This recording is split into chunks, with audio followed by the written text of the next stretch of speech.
안녕하세요. 갑자기 관절이 붓고 아프면 덜컥 겁부터 나죠.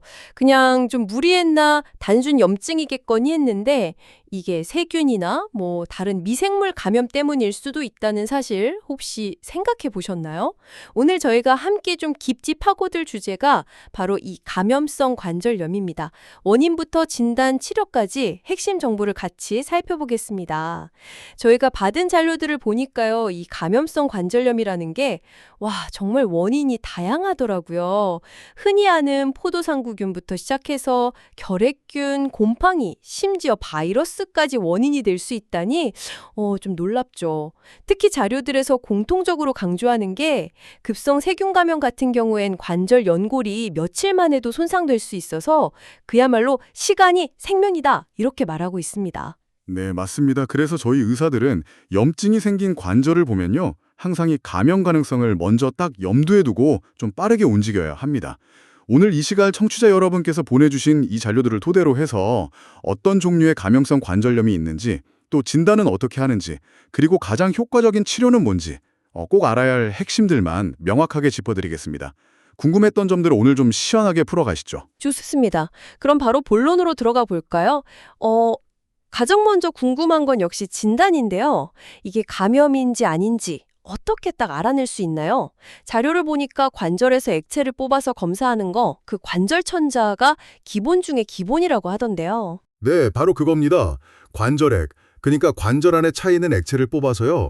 그 안에 세포들이 얼마나 있나, 또 어떤 종류가 있나 분석하는 게 첫 단추죠. 정상 관절액은 세포 수가 아주 적거든요. 마이크로리터당 보통 180개 미만인데요. 근데 이 급성 세균 감염이 딱 되면 백혈구 수치가 평균 10만 개까지 치솟습니다. 많을 땐 25만 개 이상 가는 경우도 있고요. 특히 그 백혈구 중에서 90% 이상이 호중구라는 특정 종류예요. 와, 10만 개요. 정상이 180개 미만인데 정말 폭발적으로 느는 거네요. 그럼 다른 원인, 류마티스 관절염 같은 거랑은 확실히 구분이 되겠는데요? 그렇죠. 예를 들어 류마티스 관절염 같은 자가면역 질환으로 염증이 생기면 백혈구 수가 보통 3만에서 5만 개 정도고요. 결핵균이나 곰팡이 감염은 한 1만에서 3만 개 정도로 이 급성 세균 감염 때보다는 좀 낮습니다. 뚜렷한 차이가 있죠. 물론 백혈구 수치 하나만 가지고 100% 확신할 수는 없지만 그래도 굉장히 강력한 단서가 되는 겁니다. 근데 궁극적인 확진은 역시 관절액에서 직접 원인균을 찾아내는 거예요. 현미경으로 세균 모양 보는 그람 염색이나 세균을 키워보는 배양 검사가 기본인데요. 근데 이게 생각보다 균이 잘 안 나오는 경우도 꽤 있어요. 비임균성, 그러니까 임질균 아닌 다른 세균성 관절염에서 관절액 배양 양성률이 한 60% 이상은 되지만 그람 염색은 30%에서 50% 정도밖에 안 되거든요. 특히 항생제를 이미 좀 썼거나 아니면 인공관절 감염처럼 좀 특수한 상황에서는 더더욱 균 찾기가 어려울 수 있습니다. 아, 균이 안 나오면 진짜 답답하겠는데요? 그럼 어떡하죠? 방법이 없나요? 아니요, 그럴 때 도움이 되는 최신 기술들이 있습니다. 예를 들면 세균의 단백질 패턴을 분석하는 MALDI 터프 질량 분석법 같은 거나 아니면 유전 물질을 증폭시켜서 찾아내는 핵산 증폭 감사, NAAT라고 부르는 기법들이 있죠. 이런 게 도움이 될 수 있습니다. 특히 인공관절 주변에는 세균들이 생물막, 영어로는 바이오필름이라고 하는데 이런 보호막 같은 걸 치고 숨어있기 쉽거든요. 그래서 제거한 인공관절 표면을 초음파로 막 처리해서 숨어있는 균을 찾아내기도 합니다. 아하, 뭔가 숨어있는 범인을 찾아내는 과학수사 같은 느낌이네요. 그럼 주로 어떤 균들이 이런 문제를 일으키는 건가요? 자료를 보니까 역시나 그 악명 높은 황색 포도알균, 그리고 연쇄상구균, 또 임지를 일으키는 임균, 이 셋이 가장 흔한 주범이라고 하네요. 맞습니다. 근데 이게 또 연령대에 따라서 조금씩 차이가 있다는 점도 좀 흥미로운데요. 아주 어린 아기들은 엄마 산도를 통해 감염될 수 있는 비군 연쇄상구균이나 대장균 같은 장내세균이 흔하고요. 조금 더 큰 아이들은 황색 포도알균, 아니면 A군 연쇄상구균, 아니면 킹겔라 킹아에라고 이름이 좀 특이하죠. 이런 균도 원인이 되곤 합니다. 젊은 성인들한테는 과거에는 임균이 제일 흔했었고요. 근데 모든 성인 연령대에서는 황색 포도알균, 특히 그 항생제 내성 있는 MRSA가 지금은 가장 큰 문제라고 할 수 있습니다. 또 연세가 많으시거나 다른 병이 있는 분들은 그람음성균이나 폐렴구균 같은 다른 균 감염 비율도 좀 높아지고요. 그럼 이 균들이 도대체 관절까지 어떻게 들어가는 걸까요? 가장 흔한 경로는 피를 타고 들어가는 겁니다. 혈행성 감염이라고 하는데요. 그러니까 몸 어딘가에 있던 세균이 혈관을 통해서 관절로 이동하는 거죠. 관절을 싸고 있는 활막이라는 조직이 있는데 여기 혈관 구조가 좀 특이해서 세균이 혈관 밖으로 빠져나가기가 좀 쉬워요.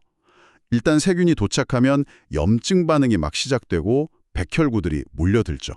세균이 연골에 딱 달라붙기 시작하면 빠르면 이틀, 48시간 만에도 연골이 파괴될 수가 있습니다. 이틀 만에요? 네, 세균 자체가 내뿜는 독소나 아니면 세균이 연골에 달라붙는 능력, 이걸 부착소라고 하는데 이런 것들도 연골 손상을 더 빠르게 만듭니다. 우와. 그 외에도 뭐 주변 조직, 예를 들어 뼈나 피부에 염증이 있다가 관절로 퍼지는 경우도 있고요. 아니면 수술이나 주사 맞을 때, 아니면 다쳐서 상처 났을 때 균이 직접 침투하는 경우도 있습니다. 이틀 만에 연골 파괴라니, 와, 정말 무섭네요. 그럼 세균성 관절염에 대해서 조금 더 깊이 들어가 보죠. 자료에서는 크게 임균성이 아닌 경우, 그리고 임균성인 경우 이렇게 나눠서 설명하고 있던데요. 먼저 임균 외 다른 세균에 의한 거, 비임균성 세균성 관절염부터 살펴보겠습니다. 이건 어떤 사람들이 좀 더 조심해야 할까요? 물론 건강한 사람한테도 갑자기 생길 수 있습니다. 하지만 특정 위험 요인이 있는 분들이 훨씬 취약한 건 사실이에요. 가장 위험도가 높은 그룹은 류마티스 관절염 환자분들입니다. 기존에 관절염증이 있는 데다가 사용하는 스테로이드나 면역 억제제, 또 피부 문제 같은 게 복합적으로 작용할 수 있거든요. 그 외에도 당뇨병, 스테로이드 장기 복용하시는 분, 혈액 투석 받는 분, 암 치료 중인 분, 그리고 안타깝지만 주사 약물 남용하시는 분들도 위험 요인으로 꼽힙니다. 특히 면역을 억제하는 약물, 예를 들어 TNF 억제제 같은 생물학적 제제를 쓰시는 경우에는 결핵균이나 다른 좀 특이한 세균 감염 위험이 더 높아질 수도 있고요. 아, 주사 약물 사용자들의 경우에는 감염된 부위도 좀 다르다고요? 네, 보통은 무릎이나 고관절 같은 큰 관절에 잘 생기는데요. 이 주사약물 사용자들은 척추나 골반의 천장관절, 그리고 쇄골하고 흉골이 만나는 흉쇄관절처럼 뭐랄까 일반적이지 않은 부위에 감염이 생기는 경우가 더 흔합니다. 감염균도 본인 피부에 있던 포도상구균뿐 아니라 약물이나 주사도구에 오염된 슈도모나스 같은 gram 음성균 감염도 주의해야 하고요. 증상은 어떤가요? 열이 나고 갑자기 한쪽 관절이 확 붓고 아파서 움직이기 힘들어지는 거, 이게 전형적이라고 하던데요. 맞습니다. 대부분 한 90% 정도는 하나의 관절, 특히 무릎에 갑자기 심한 통증이란 부기가 생기고요. 관절을 펴거나 구부리는 게 힘들어집니다. 만지면 또 뜨끈뜨끈하고요. 38도 이상 열이 나는 경우도 흔합니다. 진단은 아까 말씀드린 관절액 검사랑 더불어서 혈액 배양 검사도 중요해요. 황색 포도알균 감염일 때는 한 50에서 70% 정도는 혈액에서도 균이 같이 발견되거든요. 아, 혈액에서도요? 네. 그리고 X선이나 초음파, CT나 MRI 같은 영상 검사도 관절 상태를 평가하고 특히 척추나 골반처럼 관절액 뽑기가 좀 어려운 부위를 확인하는 데 도움이 됩니다. 치료는 어떻게 진행되나요? 시간이 중요하다고 하셨으니까 최대한 빨리 시작해야겠네요. 그렇습니다. 진단이 의심되면 즉시 항생제 치료랑 함께 관절액을 제거하는 배농을 시작해야 합니다. 이게 핵심이에요. 항생제는 일단 관절액 검사 결과를 기다리지 않고요. 그람 염색 소견이나 환자 상태, 위험 요인 같은 걸 고려해서 가장 가능성 높은 균을 잡을 수 있는 경험적 항생제를 먼저 투여합니다. 아, 결과 나오기 전에요. 네. 예를 들어서 그람 염색에서 동그란 모양의 양성활균이 보이면 MRSA 가능성까지 생각해서 방코마이신 같은 좀 강력한 항생제를 쓰고요. 만약 그람 음성막대균이 보이면 그 균 종류에 따라서 3세대 세팔로스포린 계열이나 항슈도모나스 효과가 있는 항생제를 선택하는 식이죠. 나중에 이제 배양 결과가 나오면 그 결과에 맞춰서 가장 효과적인 항생제로 조절하고요. 치료 기간은 균 종류나 환자 상태에 따라 다른데 황색 포도알균은 보통 4주 정도, 폐렴구균이나 감수성 좋은 연쇄상구균은 2주, 그럼 음성균은 3주에서 4주 정도 필요합니다. 처음에는 정맥주사로 맞다가 상태가 좋아지면 먹는 약으로 바꾸기도 하고요. 배농은 어떻게 하나요? 그냥 주사기로 뽑나요? 네, 주사기로 반복해서 뽑아낼 수도 있고요. 아니면 관절경 수술이나 절개 수술을 통해서 고름을 제거하기도 합니다. 특히 고관절 감염은 뼈로 가는 혈류를 막아서 뼈가 죽는 괴사할 위험이 있어서 수술적 배농을 좀 더 적극적으로 고려하는 편입니다. 이번에는 임질균에 의한 임균성 관절염 차례네요. 자료를 보니까 예전에는 젊은 사람들한테 가장 흔한 원인이었다는데 요즘은 좀 줄었을 수도 있다고요. 그리고 실제 관절에 고름이 차는 것보다 다른 형태로 더 자주 나타난다는 점이 좀 흥미로웠어요. 네, 맞아요. 파종성 임균 감염 증후군, 영어 약자로는 DGI라고 부르는 상태인데요. 이게 뭐냐면 열나고 오한이 길면서 피부에 작은 뾰루지 같은 발진, 처음엔 그냥 붉은 반점이었다가 고름집으로 변하는데요. 이런 발진이 생기고 또 여러 관절을 막 옮겨다니면서 아프거나 이걸 이동성 관절통이라고 합니다. 아니면 손목이나 발목, 힘줄 주변이 붓고 아픈 증상, 건초염, 이 특징입니다. 아, 관절 하나가 아니라 여러 군데가 아프거나 힘줄이 아픈 거군요. 네, 근데 이건 임균 자체가 관절에 직접 침투했다기보다는 혈액 속에 있는 임균에 대한 우리 몸의 면역 반응 때문에 생기는 걸로 생각돼요. 그래서 관절액을 뽑아봐도 백혈구 수치가 그렇게까지 높진 않고요. 보통 1만에서 2만 사이, 균 배양 검사에서도 균이 잘 안 나오는 경우가 많습니다.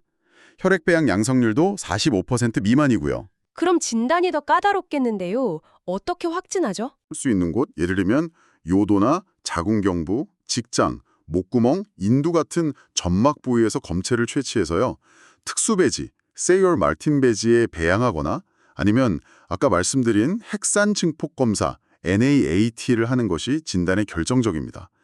피부병변에서 균이 나오기도 하고요. 반면에 임균이 진짜로 관절에 침투해서 고름을 만드는 화농성 관절염 형태도 있습니다. 이건 DGI 증후군보다는 좀 덜 흔하고요. 보통 무릎이나 발목, 손목 같은 한 관절에 생깁니다. 이때는 관절액 백혈구 수치가 5만 개 이상으로 매우 높게 나타나는데요. 근데 여기서도 이상하게 균 배양 성공률은 40% 미만으로 낮아요. 허허, 이상하네요. 치료는 그럼 어떻게 다른가요? 치료는 페니실린 계열 항생제의 내성이 워낙 많기 때문에 세프트리악손 같은 강력한 3세대 세팔로스포린 항생제를 주로 사용합니다. 보통 7일 정도 치료하고요. 클라미디아라는 다른 성병균이 같이 감염되어 있을 가능성도 있어서 독시사이클린 같은 항생제를 같이 처방하기도 합니다. 그리고 당연히 성 파트너도 함께 검사하고 치료받아야 재발을 막을 수 있겠죠. 네, 그렇군요. 자, 그럼 세균 말고 다른 미생물들도 관절 문제를 일으킬 수 있다고 하셨잖아요. 자료에는 라임병이나 매독을 일으키는 나선균 이야기도 나오네요. 라임병은 그 진드기에 물려서 걸리는 병인데 치료 안 하면 60% 정도에서 관절염이 생긴다니 꽤 흔한 합병증인데요. 네, 보렐리아라는 나선균에 감염되는 건데요. 주로 무릎 같은 큰 관절에 염증이 생겼다 없어졌다를 반복하거나 아니면 만성적으로 붓고 아플 수가 있습니다. 다행히 독시사이클린이나 세프트리악손 같은 항생제 치료에 비교적 잘 듣는 편이고요. 매독의 경우에는 태어날 때부터 감염된 선천성 매독에서는 아기 때 팔다리가 붓고 잘 못 움직이는 증상이 나타날 수 있고요. 좀 더 커서 한 8세에서 15세 사이에는 클러튼 관절이라고 해서 무릎이나 팔꿈치에 통증은 없는데 만성적으로 붓는 활막염이 생길 수 있습니다. 2기 매독에서는 여러 관절이 대칭적으로 아프거나 부을 수 있는데 이건 페니실린 치료에 잘 반응하고요. 다만 3기 매독에서 신경 손상으로 관절이 심하게 망가지는 샤르코 관절이 생기면 페니실린도 별 소용이 없습니다. 결핵균도 관절염을 일으킬 수 있군요. 보통 폐결핵만 생각하기 쉬운데 관절까지 침범할 수 있다니 좀 의외입니다. 네, 전체 결핵 중에서는 약 1% 정도, 폐 이외 결핵 중에서는 한 10% 정도를 차지한다고 알려져 있습니다. 보통 서서히 진행되고요. 엉덩이나 무릎처럼 체중이 실리는 관절 하나를 만성적으로 침범하는 경우가 많습니다. 진단이 근데 좀 까다로운 편이에요. 관절액 검사만으로는 균을 확인하기가 어렵고 항상균 염색 양성률이 13 미만입니다. 조직 검사나 배양 검사가 필요한 경우가 많습니다. 치료도 몇 달 동안 여러 종류의 항결핵제를 함께 복용해야 하고요. 그리고 흙이나 물에 사는 비정형결핵균이라는 것들도 있는데 얘네들도 상처 같은 걸 통해 들어와서 만성적인 관절염을 일으킬 수 있습니다. 곰팡이 즉 진균에 의한 감염은 드물지만 이것도 만성적인 관절염의 원인이 될 수 있다고 하네요. 특히 칸디다 감염은 수술이나 주사 후에 생기거나 아니면 면역력이 약한 분들에게 혈액을 통해 전파될 수 있다고 하고요. 네, 특정 지역 풍토병을 일으키는 곰팡이들, 예를 들면 콕시디오이데스나 블라스토마이세스 같은 것들도 드물게 관절 감염을 일으킬 수 있고요. 또 정원사처럼 흙을 만지는 직업을 가진 분들에게 스포로트릭스증이라는 곰팡이 감염이 생길 수도 있습니다. 그리고 2012년에 미국에서 오염된 스테로이드 주사제 때문에 많은 사람들이 진균성 관절염이나 뇌수막염에 걸리는 아주 큰 사건도 있었죠. 이렇게 드물긴 하지만 절대 간과할 수 없는 원인입니다. 진단은 관절액 검사보다는 조직 검사나 배양이 더 정확할 수 있고요. 치료는 항진균제와 함께 수술적 제거가 필요할 수도 있습니다. 바이러스는 어떤가요? 감기처럼 바이러스 감염 후에 관절이 좀 아팠던 경험, 청취자 여러분 중에도 한 번쯤 있지 않을까요? 맞습니다. 풍진 B19 파보바이러스, 일명 사과병이라고 하죠. B형, C형 간염 바이러스, HIV, 에이즈 바이러스 등 정말 다양한 바이러스가 관절통이나 관절염을 유발할 수 있습니다. 최근에 유행했던 지커나 치쿤구냐 바이러스처럼 모기가 옮기는 바이러스 감염 때도 흔히 나타나고요. 대부분은 바이러스가 사라지면서 저절로 좋아지지만 일부는 만성적으로 지속되기도 합니다. 기생충 감염은 정말 드물지만 일부 기생충이 관절 문제를 일으키는 경우도 있다고 자료에 언급되어 있긴 합니다. 마지막으로 하나 더 짚고 넘어가야 할 게 반응성 관절염입니다. 이건 앞서 말한 인균, 외 요도염, 클라미디아 같은 이나 특정 장염, 살모넬라, 시겔라 같은 걸 앓고 난 후 몇 주 뒤에 나타나는 관절염이에요. 감염 자체는 없어졌는데 그 후에 나타나는 거군요. 네, 그렇죠. 세균 자체가 반절에 있는 게 아니라 그 감염에 대한 우리 몸의 면역 반응으로 발생하는 것으로 생각됩니다. HLA27이라는 특정 유전자와 관련이 깊다고 알려져 있고요. 주로 무릎, 발목, 발가락 같은 하지 관절에 비대칭적으로 통증과 부기가 나타납니다. 눈의 염증, 결막염이나 요도염을 동반하기도 하고요. 대부분 몇 달 안에 좋아지지만 재발하는 경우도 있고 치료는 항염증제로 증상을 조절합니다. 항생제가 도움이 되는지에 대해서는 아직 좀 논란이 있습니다. 와, 정말 원인이 다양하네요. 자, 이제 마지막 지제입니다. 인공관절을 하신 분들에게 특히 문제가 되는 인공관절 감염, PJI에 대해 알아보겠습니다. 전체 인공관절 수술의 0.5에서 2%에서 발생한다니 이게 결코 적은 비율은 아닌 것 같습니다. 네, 맞습니다. 고령화와 함께 인공관절 수술이 점점 늘면서 이 PJI는 점점 더 중요한 문제가 되고 있습니다. 무릎 수술 후 감염이 고관절보다 약간 더 흔하다고 알려져 있고요. 감염 시기도 참 다양합니다. 수술 직후에 상처 문제로 생기기도 하고 몇 달 뒤에 나타나기도 하고요. 심지어는 수년이 지난 후에 몸 다른 곳에 감염, 예를 들어 폐렴이나 요로 감염 같은 게 피를 타고 인공관절로 퍼져서 발생하기도 합니다. 원인균에 따라서 증상도 좀 다르게 나타난다고요. 그렇습니다. 황색 포도알균이나 연쇄상구균처럼 독성이 좀 강한 균에 감염되면 갑자기 열나고 붓고 아픈 그런 급성염증 형태로 나타납니다. 반면에 피부에 원래 사는 균들, 표피포도알균이나 큐티박테리움 아크네스 같은 독성이 약한 균이 원인일 때는요, 수개월에서 수년에 걸쳐서 서서히 만성적인 통증이나 인공관절이 뼈에서 헐거워지는 그런 형태로 나타나기도 합니다. 이 경우에는 열 같은 전신 증상은 없을 수도 있지만 혈액 검사에서 염증 수치, ESR, CRP는 보통 올라가 있습니다. 진단은 역시 관절 검절발 핵심이겠군요. 근데 인공관절이면 더 어렵지 않을까요? 네. 가장 중요하긴 한데 맞습니다. 더 어렵습니다. 시술 과정에서 피부에 있는 균이 오염되지 않도록 정말 세심한 주의가 필요하고요. 관절액 백혈구 수랑 호중구 비율 증가는 감염을 강력하게 시사하는 소견인데요. 하지만 아까 잠깐 말씀드린 것처럼 인공관절 표면에 형성된 그 생물막, 바이오필름 때문에 배양 검사에서 균이 잘 자라지 않은 경우가 많습니다. 이게 문제예요. 그래서 제거된 인공관절 조각을 초음파로 처리해서 균 검출률을 높이기도 하고요. 최근에는 관절액 내 특정 단백질, 알파 디펜신 같은 이나 효소 활성도, 백혈구 에스테라제를 측정하는 검사 또는 유전자 검사 같은 것들이 진단에 도움을 줄 수 있지만 아직은 그 결과를 해석할 때 좀 신중해야 합니다. 치료가 정말 어렵다고 들었습니다. 인공관절을 제거해야 하는 경우가 많다니. 와, 환자분들 입장에서는 정말 큰일이겠어요. 맞습니다. 안타깝지만 대부분의 경우 감염을 완전히 뿌리 뽑기 위해서는요, 기존 인공관절을 제거하고 감염된 주변 조직을 깨끗하게 정리한 뒤에 4주에서 6주간 강력한 항생제 치료를 받고 그 후에 새로운 인공관절을 다시 넣는 2단계 재치환술이 표준 치료입니다. 아, 수술을 2번이나 해야 하는 거군요. 네. 감염이 너무 심하거나 재수술이 어려운 경우에는 관절을 아예 굳혀버리는 유압술이나 정말 심하면 절단까지도 고려해야 할 수 있습니다. 혹시 인공관절을 유지하면서 치료할 수 있는 경우는 전혀 없나요? 를 교체하면서 항생제 치료를 시도해 볼 수는 있습니다.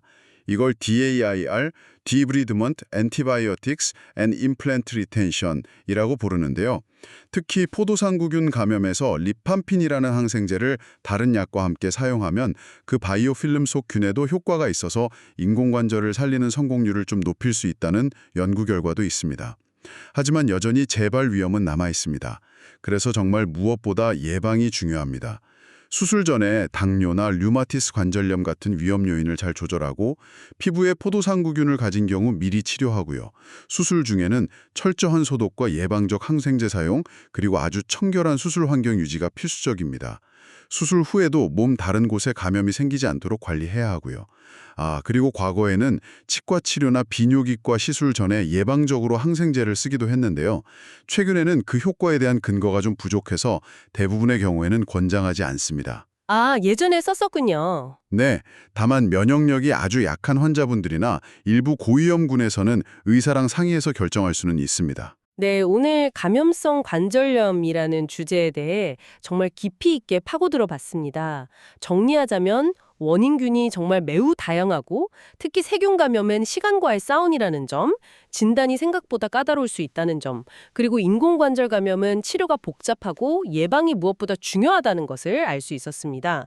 청취자 여러분께서도 혹시 이유 없이 관절이 붓고 아픈 증상이 계속된다면, 특히 앞서 언급된 위험 요인이 있으시다면 주저하지 마시고 꼭 전문가의 진료를 받아보시길 바랍니다. 네, 오늘 이렇게 이야기를 나누면서 감염성 관절염의 복잡성 그리고 그 중요성을 다시 한번 좀 실감하게 되네요. 여기서 한 가지 더 좀 생각해 볼 거리를 던져드리고 싶습니다.